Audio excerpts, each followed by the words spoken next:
இலங்கையின் 9வது நிறைவேற்று அதிகாரியாக பதவியேற்றுள்ளார் அனுரகுமார திசாநாயக்க. ஜேவிபியின் தலைவரான இவர் தேசிய மக்கள் சக்தி என்ற கூட்டணியுடன் தேர்தலில் களமிறங்கியிருந்தார். மாற்றத்திற்காக இலங்கையின் தெற்கு மக்கள் எடுத்துள்ள முடிவால் இலங்கையின் வடக்கு கிழக்கில் வாழும் தமிழ் மக்களுக்கு ஏதேனும் மாற்றம் ஏற்படுமா என்பதை பார்ப்போம். கடந்த தேர்தலில் சுமார் 3% வாக்குகளை மட்டுமே பெற்றிருந்த இவர் இம்முறை தேர்தலில் ரணில் விக்ரமசிங்க மற்றும் சஜித் பிரேமதாச ஆகியோரை ஓரம் கட்டி இமாலய வெற்றியை பெற்றிருக்கின்றார். இலங்கை தேர்தல் வரலாற்றில் 2ஆம் சுற்று வாக்குகள் எண்ணப்பட்ட தேர்தலாக இந்த தேர்தல் அமைந்துள்ள நிலையில் 57,40,179 வாக்குகளை அனுரகுமார திசாநாயக்க பெற்றிருக்கிறார். இலங்கையின் பெரும்பாலான மாவட்டங்களில் இவர் வெற்றி பெற்றிருக்கின்ற போதும் தமிழ் மக்கள் வாழும் மாவட்டங்களில் இவருக்கான வாக்குகள் குறைந்தே இருந்தன. இவரின் வெற்றி தமிழ் மக்களுக்கு சாதகமானதா என்ற கேள்வி தற்போதும் பலருக்கு இருக்கத்தான் செய்கிறது. பெரியதான அரசியல் பின்புலம் இல்லாத அனுரகுமார திசாநாயக்க ஊழலுக்கு எதிரான கோஷத்தை தனது தேர்தல் பரப்புரையில் பிரதானமாக்கியிருந்தார். 2022ஆம் ஆண்டு கடும் பொருளாதார நெருக்கடியில் இலங்கை சிக்கிய பின்னர் நாட்டு மக்களிடையே எழுந்திருந்த அதிருப்தி அலை அவருக்கு சாதகமான களத்தை ஏற்படுத்தியிருந்தது. பொருளாதார நெருக்கடியில் சிக்கியுள்ள நாட்டை மீட்பதற்கான நிவாரணங்களை ஏற்படுத்துவேன் என பொருளாதார நெருக்கடிக்கு காரணமானவர்களை சட்டத்தின் முன் நிறுத்துவேன் என்றும் அவர் தனது தேர்தல் கூட்டங்களில் உறுதியளித்திருந்தார்.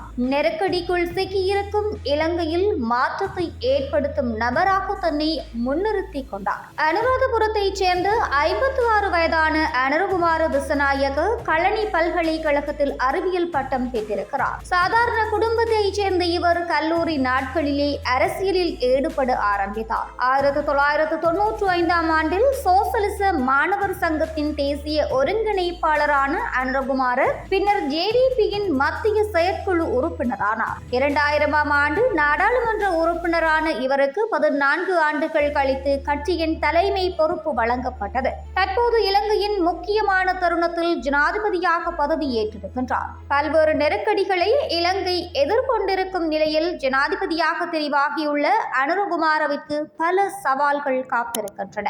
225 நாடாளுமன்ற உறுப்பினர்களை கொண்ட இவரது கட்சிக்கு தற்போது 3 நாடாளுமன்ற உறுப்பினர்களே உள்ளனர். நாடாளுமன்றத்தில் ஏனைய கட்சிகளுக்கு இருக்கும் பிடியை முதலில் அவர் தளர்த்த வேண்டிய கட்டாயத்தில் இருக்கின்றார். அடுத்ததாக சர்வதேச நாணய நிதியத்துடன் தற்போது இலங்கை மேற்கொண்டுள்ள உடன்படிக்கை அவர் தனது தேர்தல் கூட்டங்களில் சர்வதேச நாணய நிதியத்துடனான உடன்படிக்கை மறுசீரமைக்கப்படும் என்று கூறியிருக்கிறார். அனுரவின் இந்த நகர்வு ஆபத்தானது என்றும் துறை சார்ந்த பலரும் எச்சரித்திருக்கும் நிலையில் இது எந்த அளவு சாத்தியமாகும் என்பது தெரியவில்லை. இவை எல்லாவற்றிற்கும் மேலாக சிறுபான்மை மக்களின் ஆதரவு அவர் பக்கம் பெரிதாக இல்லை என்பதை முடிந்த தேர்தல் எடுத்து காட்டுகிறது. தெற்கில் மக்கள் ஆதரவு அனுரகுமாரவிற்கு காணப்பட்டாலும் தமிழர்கள் சிறைந்து வாழும் வடக்கு கிழக்கில் அது பிரதிபலிக்கவில்லை. வடக்கு கிழக்கின் பல இடங்களில் தேர்தல் முடிவுகளில் 3வது அல்லது 4வது இடத்திற்கு தள்ளப்பட்டுள்ளார் அனுரகுமார.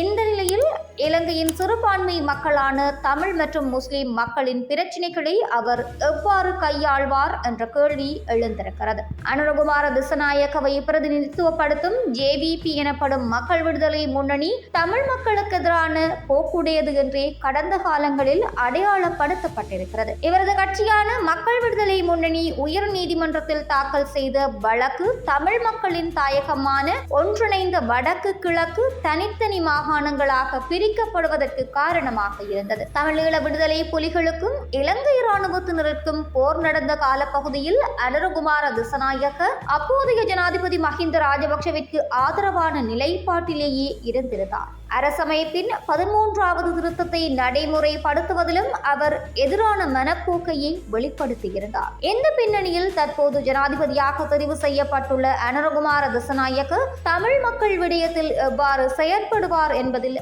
நிச்சயமற்ற தன்மையே காணப்படுகிறது. இலங்கையின் சிறுபான்மை மக்களின் பிரச்சினைகள் தொடர்பாக அனுரகுமார திசாநாயக்க தனது தேர்தல் அறிக்கையில் சில விடயங்களை குறிப்பிட்டுள்ள போதும் அவை எந்த அளவிற்கு நடைமுறையாகும், எதிர்காலத்தில் அவற்றிற்கு எந்தளவு முக்கியத்துவம் கொடுக்கப்படும் என்பது தெரியவில்லை. கடந்த காலங்களில் பதவியேற்ற இலங்கையின் ஜனாதிபதிகள் தேர்தல் காலத்தில் தமிழ் மக்களுக்கு வழங்கிய உத்தரவாதங்கள் எல்லாவற்றையும் நிறைவேற்றவில்லை. தற்போது முதல் முறையாக அதிகாரத்திற்கு வந்திருக்கும் அனுரகுமார திசாநாயக்க தனது வாக்குறுதிகளை 100% நிறைவேற்றுவார் என்று எதிர்பார்க்க முடியாது. மாற்றம் என்பதனூடாக பதவிக்கு வந்திருக்கும் அனுரகுமார திசாநாயக்கவின் முன் பல சவால்கள் காத்திருக்கின்றன. நாடாளுமன்றத்தில் தற்போது பலமில்லாது இருக்கும் அனுரகுமார திசாநாயக்க அடுத்த தேர்தலுக்கு முன்னர் எடுக்கப் போகும் நடவடிக்கைகளில் புதிய நாடாளுமன்றத்தில் அவரது கட்சியின் வகிபாகத்தை தீர்மானிக்கப் போகின்றன. அந்த மாற்றத்தை அவர் ஏற்படுத்துவாரா என்பது எதிர்வரும் நாட்களில் தெரியவரும்.